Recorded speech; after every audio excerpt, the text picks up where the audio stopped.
शिवमूर्ति नाइक साहब, फॉर्मर महानगर पालिका आयुक्त Mira Bhayandar, India Unbound weekly newspaper, India Unbound global magazine में आपका स्वागत है सर। थैंक यू सर, आप कहाँ पे जन्मे और आपकी शैक्षणिक योग्यता क्या है? आपके पिताजी का बैकग्राउंड क्या था? आप कैसे बचपन के बारे में जरा कुछ बताएं। गडिंग्लज तालुका और दुंडगे गांव है, रूरल एरिया, कोल्हापुर जिला है। उधर 1953 में जन्म हुआ। ओके। पिताजी 73 में गुजर गए। अच्छा। मैं और माँ अकेले ही दोनों थे। ओके। माँ दूसरों की खेती में मजदूरी के लिए जाती थी। अच्छा। और मैं भी छुट्टी के दिन मजदूरी करता था। सैटरडे संडे छुट्टी के दिन मैं तो हमाली करता था। और पाठशाला में 2 बरस में चपरासी करके काम करते करते पढ़ाई की। ओके। और मैं बाद में कॉलेज जाके बीकॉम हो गया। अच्छा। यानी कि मजदूरी के ऊपर ही। माँ भी मजदूरी करती थी, मैं और माँ दोनों ही थे फैमिली में। मतलब आपका बचपन बड़ी मुश्किलों से गुजरा है। मुश्किलों से, यानी काम करके ही एजुकेशन लिया। ओके। और जिस दिन काम नहीं जाएंगे उस दिन खाना कुछ नहीं मिलेगा। अच्छा। बचपन में आप क्या बनना चाहते थे? किससे इंस्पायर्ड थे? नहीं, मैं लॉयर बनना चाहता था। अच्छा। लेकिन माँ ने अकेला होने के वास्ते कहीं जाने नहीं दिया। मैं सर्विस करते करते कहाँ लॉयर बनना चाहता था, लेकिन नहीं हो पाया। सर्विस मिल गई। ओके। तो वहाँ से स्टार्ट हो गया। तो आप महाराष्ट्र के प्रशासनिक कार्य में कब से और कैसे आए? 79 से मेरा सिलेक्शन हो गया। ओके। स्टार्ट में मैं आलंदी गया, पलटन गया, लोनावला गया, इंचलकरजी, और बाद में मीरा भाईंदर आ गया। एंड कारपोरेशन, ठाणे कारपोरेशन में आ गया। अच्छा। ठाणे कारपोरेशन से मीरा भाईंदर। जहाँ जहाँ मैं काम किया हूँ वहाँ लोग अभी तक याद करते हैं। अच्छा। आज तक क्या सीओ या कमिश्नर आके गए, लेकिन हर मीटिंग में मेरा याद निकलता है। ऐसा मेरा शांति मिली मुझे। जहाँ जहाँ मैंने काम किया हूँ वहाँ आत्मिक शांतता मिल गई। इंचलकरजी देखो, लोनावला देखो, भिवंडी देखो। भिवंडी में भी मेरा काम अच्छा हो गया। यानी कि गरीब लोगों का शादी का कम्युनिटी सेंटर, यानी कि 80 किलोमीटर रोड वाइडिंग, यानी कि 20 फीट का 80 फीट किया। अच्छा। ऑफिस बिल्डिंग बांधा। और दवाखाने का भी सुविधा अच्छी तरह से दिया भिवंडी में। और उधर महाराष्ट्र में मैं सेकंड आया, ये सेंट्रल गवर्नमेंट का अवार्ड मिला।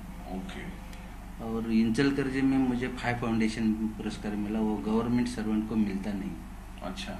वो उधर मैंने 500 कॉट का हॉस्पिटल बनाया, स्टेडियम बनाया। इंचलकरजी। इंचलकरजी, कोल्हापुर जिला। ओके। ओके। उधर स्विमिंग पूल बनाया 2, गार्डन 10-10 एकड़ का 2 बनाया, पाठशाला 7 कंस्ट्रक्शन किया। तो वहाँ पे एज आयुक्त आप कार्यरत थे? नहीं, सीओ चीफ ऑफिसर। 100 MLD का वाटर सप्लाई स्कीम किया। 12,000 झोपड़े एक दिन में ही निकाल के 750 झोपड़पट्टी वालों का पुनर्वसन किया। जो लोग मुझे एसिड और पेट्रोल फेंकते थे, वो लोगों ने, मैं इधर इंचलकरजी से आने के बाद 6 बरस के बाद मेरा शिवमूर्ति नायक कॉलोनी करके नाम लिखा। अच्छा। और इनॉग्रेशन किया। और उधर कम्युनिस्ट का गांव था, इसलिए गांव में इंक्रोचमेंट का दुकानें बहुत थी। 8,500 दुकानें थी, वो भी 24 घंटे में निकाल दिया। और जिन गरीब लोग थे उनका एसटी स्टैंड के सामने पुनर्वसन किया। 84 लोग गरीब थे। अच्छा। और 750 लोगों को जो एफिडेविट का मॉडल बताया आपको, मेरे फैमिली में इतने लोग हैं, इसके सिवा मेरे पास कुछ नहीं है, ये एफिडेविट कोर्ट के सामने जाके एफिडेविट जो करके लाएगा उसका पुनर्वसन किया जाएगा। ये एफिडेविट आपने वहीं पे शुरुआत किया? इसलिए 12,000 झोपड़ियां और 8,500 दुकान के बदले में 750 लोगों का पुनर्वसन किया। अच्छा। और 84 लोगों का दुकानों को पुनर्वसन किया। तो एफिडेविट के बारे में जरा फिर से बताएंगे? एफिडेविट किस तरीके से आपने ऐसे गरीब अफिडेविट ऐसा बनाया था कि मेरे फैमिली में इतने लोग हैं, ये झोपड़ी के सिवाय या ये दुकान के सिवाय मेरे पास कुछ नहीं है, उसके सिवा कुछ मिला तो क्रिमिनल गुना दर्ज करो और पुनर्वसन में दिया हुआ प्रॉपर्टी वापस ले लो, ऐसा एफिडेविट बना के लिया था। कोर्ट के सामने एफिडेविट करके देने के बाद वो झूठा नहीं कहेंगे ना, झूठ निकला तो पुनर्वसन में दिया हुआ वापस। तो ऐसे कितने लोगों को वहाँ पे आपने पुनर्वसन किया था? 750 झोपड़पट्टी वालों का। अच्छा। जो हमने 11-12 हजार झोपड़े निकाला जी। वो सब उनके फ्लैट में, उनके घर में, उनका ओपन प्लॉट था, वो सब जग गए ना। मेरे इसके सिवा कुछ नहीं है ये लिखा था ना उन्होंने। जिनका घर था, जिनका फ्लैट था, जिनका प्लॉट था, उधर गए ना वो लोग, इसलिए सिर्फ 750 बचे।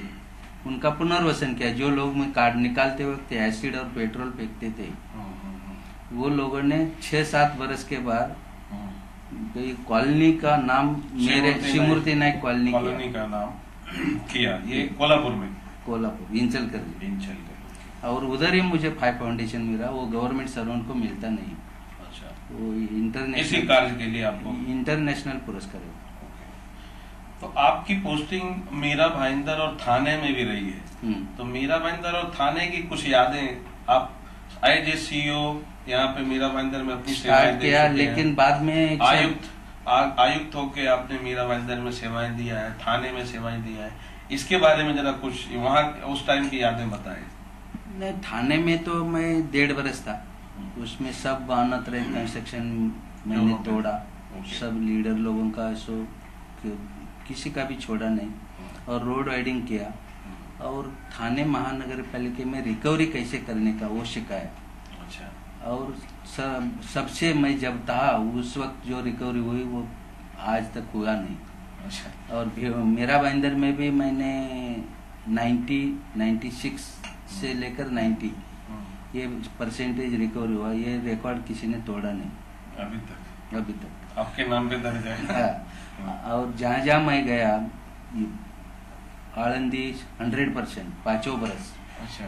मेरा अपना जेजोरी 100%, हल्टन में भी मैं 86%, जहाँ लोनावाला में 90%, और अपना इंचलकरजी में भी 80-90%। मीरा भाईंदर में जब एज ए सीईओ आप आए थे तो मीरा भाईंदर की दशा कैसी थी, और आज और कल उस दिन उस टाइम के में आप क्या डिफरेंस पाते हैं, क्या भिन्नता? मीरा भाईंदर में मैं जब शिव करके एंट्री किया उस वक्त 15 फीट का कच्चा रोड था, ऑफिस जाते वक्त 1 घंटा 1.25 घंटा लगता था।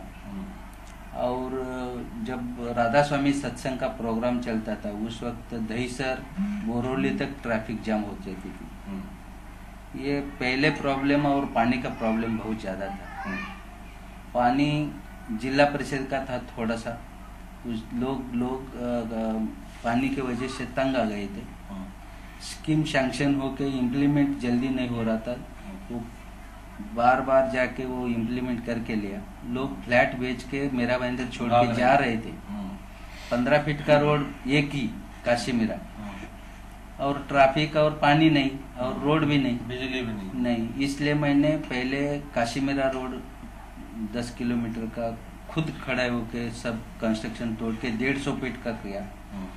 आज तक वो जब 2002-3 में बनाया है, वो रोड दुरुस्ती के लिए कभी किया नहीं, इतना अच्छा रोड बनाया है।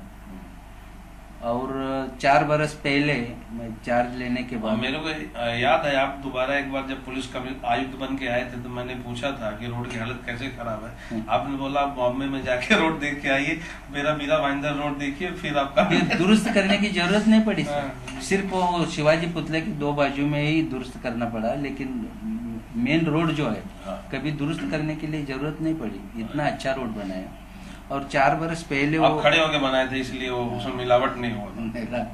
और रेलवे ब्रिज 4 बरस काम शुरू होके बंद पड़ा था, और वो गैमल इंडिया का रेलवे का ये चल रहा था, रेलवे का काम चल रहा था, गैमल इंडिया। और फर्स्ट कॉन्ट्रैक्टर छोड़ दिया, इसलिए गैमल इंडिया को काम करने के लिए टेंडर निकाला, उन्होंने टेंडर भरा, वो काम करना नहीं चाहता था इतना छोटा, इसलिए मैंने वो चौपाटी के जाके उसको शेड का कंस्ट्रक्शन तोड़ दिया, पानी में रह के काम करो। इसलिए उन्होंने ये काम लिया, आधा पड़ा हुआ था रेलवे ब्रिज, पहले कॉन्ट्रैक्टर ने किया था। अच्छा। वो पूरा करने के लिए उन्होंने 1.5 बरस में कंप्लीट करके दिया, इसलिए ट्रैफिक जाम होना बंद हो गया और काशीमीरा रोड 15 फीट का 150 फुट हो गया। और पानी का कनेक्शन पहले टाइम मैंने देना शुरू किया। अच्छा। वो पहला अनऑथराइज जो कनेक्शन थे उनका पेनल्टी लगा के 3 महीने में 12 करोड़ रिकवरी किया। Very good. और नया कनेक्शन देना शुरू हो गया, इसलिए लोग फ्लैट बेच के जाना भी बंद हो गया। अच्छा। और लोग भी खुश थे उससे। मतलब सीईओ के कार्यकाल में शिवो इमीडिएट में कमिश्नर बन गया ना, इधर ही फर्स्ट कमिश्नर इधर ही बन गया। तो मीरा भाईंदर में जब भी कमिश्नर आप फर्स्ट बड़े तो शायद कुछ समय के लिए थे, फिर आपका ट्रांसफर हो गया। पॉलिटिकल लोगों ने आपका यहाँ से ट्रांसफर कराया था। ऐसी बात नहीं है, लेकिन ट्रांसफर हो गया। उसके बाद हॉस्पिटल भी बनाया। अच्छा। मेरा रोड का जब भी आप आयुक्त बन के आए मीरा भाईंदर में, उस समय की कुछ यादें आप बताइए, आपने क्या क्या डेवलपमेंट के काम किए शहर के लिए, जिसे आज आप प्राउड से कह सकते हैं कि आपने मीरा भाईंदर में और ये सारे कार्य किए हैं, और कुछ ऐसे कार्य जो आपके अधूरे रह गए, जो आपका ड्रीम कार्य था, उसके बारे में जरा बताएं। देखो, वो बरसात शुरू हो गई तो सबके घर में पानी जाता था, वो परमिशन रेलवे से नहीं मिलता था। मैं 15 दिन में परमिशन लाया और कलवर्ट बांधने के बाद सबके घर में पानी जाना बंद हो गया। जैसल पार्क का सबवे का काम शुरू किया, यानी कि राउंड मार के जाना पड़ता था ईस्ट के लोगों को या वेस्ट के लोगों को, तो सबवे हो गया जैसल पार्क के यहाँ। तो रिक्शा का भी भाड़ा कम लगेगा और पैदल ही जाके आने के लिए अच्छा है। मोटरसाइकिल वालों को भी फेरे मारने के पेट्रोल और डीजल की भी बचत होती थी। इंफ्रास्ट्रक्चर आपने क्रिएट किया है। और स्टेशन रोड पहले 30-40 फुट का था, 80 फुट किया। स्टेशन रोड स्टार्ट डबल किया। और अंदर ईस्ट में और वेस्ट में दोनों तरफ रोड वाइडिंग किया। उस वक्त सब लोग बोलते थे कि भूकंप हो गया है, उस वक्त मैंने जो तोड़ा था स्टेशन रोड। ओके। और आयुक्त बनने के बाद मैंने एक योजना बनाई थी कि गार्डन बनाए, तो गार्डन का वो गार्डन और मार्केट की योजनाएं कुछ आपकी थी, जो कि मीरा भाईंदर शहर वासियों को मुफ्त में मिलने वाली थी। उसमें कुछ अड़चन आया जिसमें पॉलिटिकल विल ना होने की वजह से वो अधूरा रह गया, उसके बारे में जरा क्या होगा। सब बिल्डर लोगों को मैंने बुलाया मीटिंग के लिए और उनको बताया कि पहले आप 700-800 स्क्वायर फुट में बेचते थे, कारपोरेशन ने पानी का शुरू किया, पानी कनेक्शन देना शुरू किया, काशीमीरा रोड हो गया, ओवर ब्रिज हो गया, शहर अच्छा दिखने लगा, इसलिए आपका रेट बढ़ गया। 5,000 हो गया, 5,000 10,000 हो गए।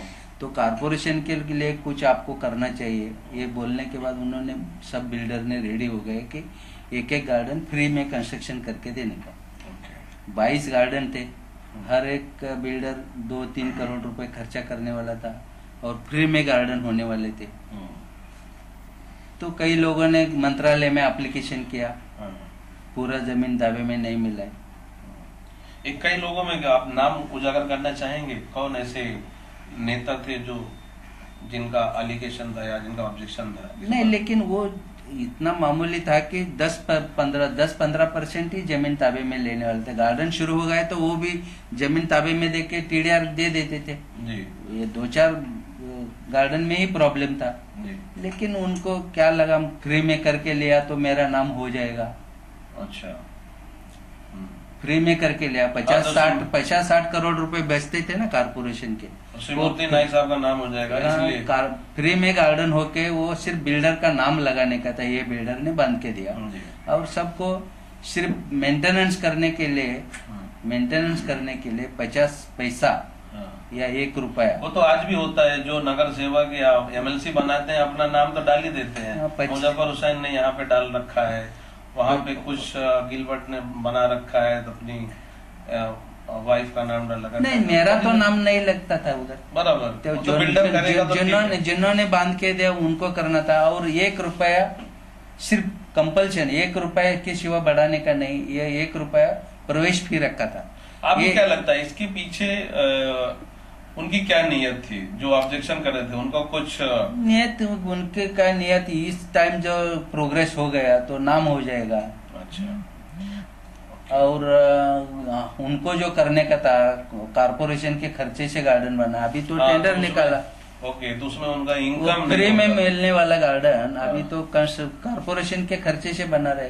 अच्छा, वो 10 मार्केट का भी उस टाइम का आपको प्रपोजल 10 मार्केट और 5 महिला मंडल का ये था प्रपोजल था।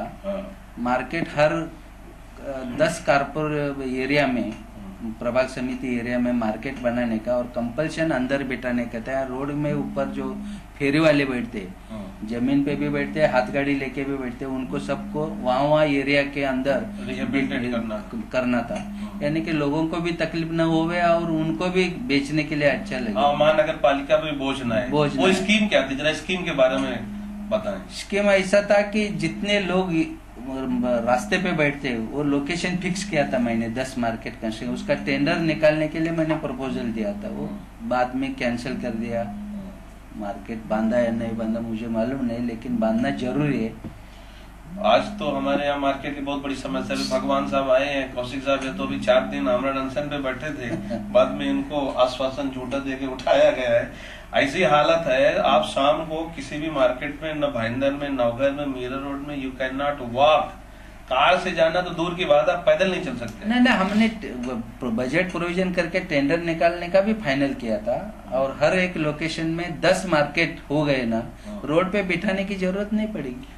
और आजकल तो मैंने सुना है नेताओं ने टेंडर लेना शुरू कर दिया है। लोकल जो अलग अलग पार्टियों के नेता हैं, ये हॉकर्स का टेंडर उठाते हैं, बाद में इनको अपने हिसाब से, कारपोरेशन से टेंडर उठा लिए, बाद में अपने हिसाब से इनको बैठाते हैं और उसमें डेली का कलेक्शन करते हैं। ये मुझे मालूम नहीं, ये हालत चल रही है यहाँ पे। ये मुझे मालूम नहीं।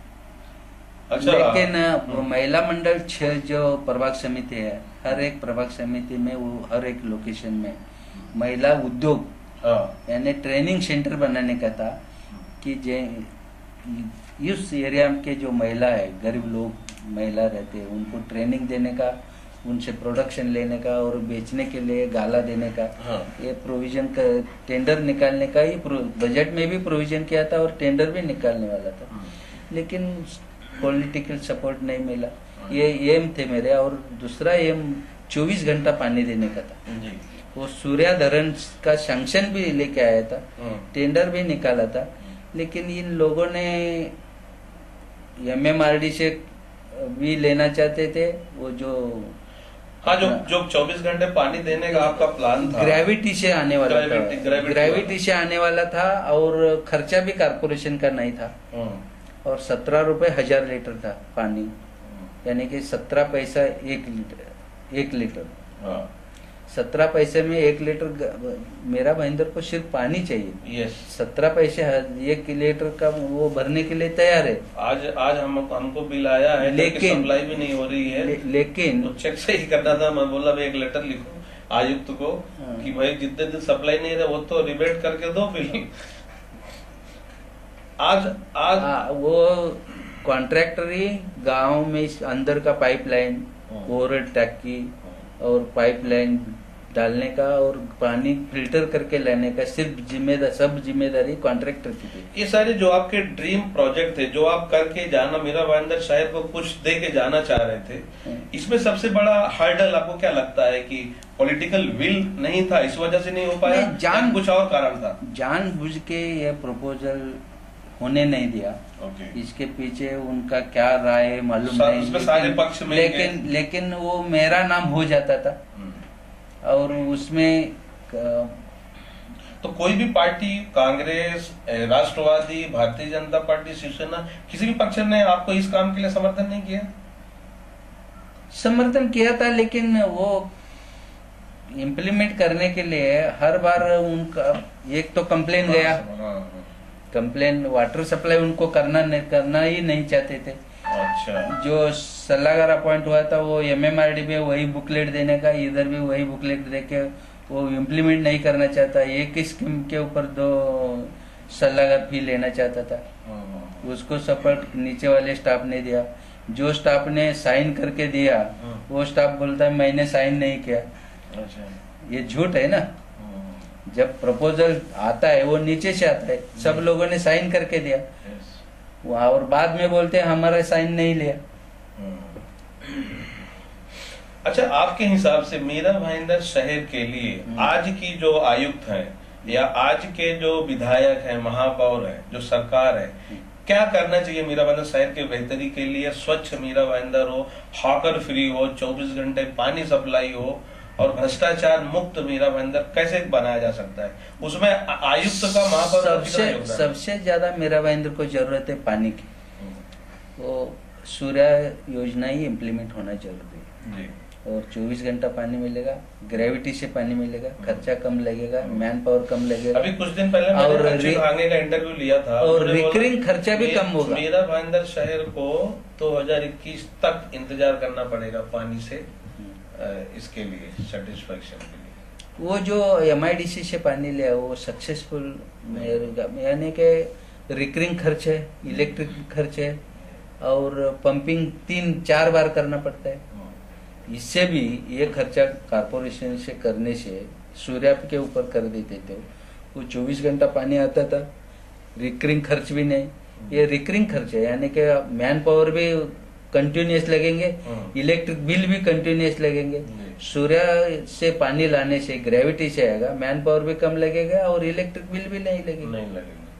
तो पानी की समस्या के लिए इनको सूर्या प्रकल्प इम्प्लीमेंट होना जरूरी है। और 22 गार्डन मैंने जो फ्री में 50-60 करोड़ बचाना चाहता था और सब बिल्डर को मैंने राजी किया था, वो एप्लीकेशन अभी भी पड़े है। वो कारपोरेशन से करने की जरूरत नहीं, खर्चे से वो फ्री में करने के लिए अभी भी रेडी है। अच्छा। तो उनके 22 गार्डन उनसे बनवा के ले लो, लागू करना चाहिए। और 10 मार्केट हर लोकेशन में हो गए तो फेरी वाले भी अंदर बैठेंगे, कारपोरेशन की इनकम भी सोर्स का भी होगा और लोगों को भी तकलीफ नहीं होगी, आने जाने में और कचरा भी रोड पे नहीं आएगा।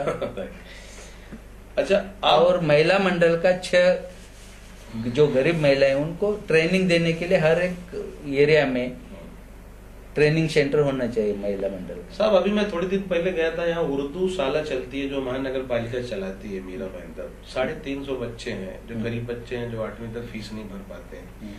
अब उस स्कूल में मात्र एक प्रिंसिपल है जिसको 6 पे कमीशन, बाकी कोई शिक्षक ही नहीं है। और जो शिक्षक हैं 3-4, उनको 3000-4000 मीरा भाईंदर पगार सैलरी देती है। तो उन बच्चों का भविष्य क्या है? उसके लिए आज के प्रेजेंट आयुक्त ने क्या करना चाहिए आपके हिसाब से? वो पोस्ट सैंक्शन करके लेना चाहिए ना। कारपोरेशन एरिया में मुस्लिम पाठशाला है तो अपने टीचर का पोस्ट सैंक्शन करके लेके वो खर्चा करके, कारपोरेशन प्राइमरी स्कूल तो कारपोरेशन के ऊपर ही है जी। उनको 50% खर्चा कारपोरेशन करते हैं, 50% गवर्नमेंट से मिलता है। तो पोस्ट सैंक्शन करके लिया तो ये प्रॉब्लम नहीं आएगी।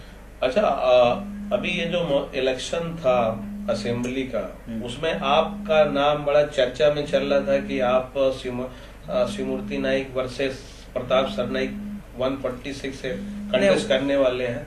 क्या कारण हो गया कि आप इलेक्शन नहीं कंटेस्ट कर पाए? 146 में तो मैं अकेला ही था मांगने वाला, दूसरा कोई भी नहीं था। भारतीय जनता पार्टी और मुझे एग्री किए थे पार्टी में लेते वक्त। युति टूट गई तो 146 में आपको टिकट 100% मिल जाएगा। रात को 2 बजे तक मैं राह देखा, उधर ही था प्रदेश में। रात को 2 बजे मेरा नाम कट हो गया और एक काउंसिलर को दिया। तो कैसे पहले प्रेजेंट करते वक्त क्या किया और बाद में क्या हुआ ये मालूम नहीं पड़ा। उनका तो किसी ने नाम ही नहीं सुना, तो बाद में मालूम पड़ा। बाद में इसके पीछे क्या साजिश थी?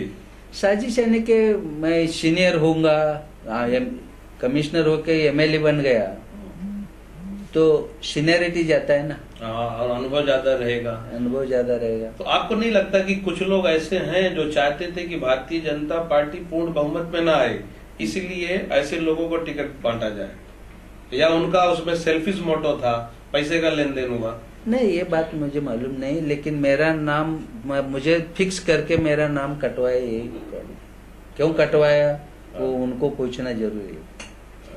जिन्होंने मुझे वो जबान दिया था आपको ड्यूटी टूट गई तो 100% टिकट 146 में दिलवाऊंगा, ये मेहता साहब ने बोला था।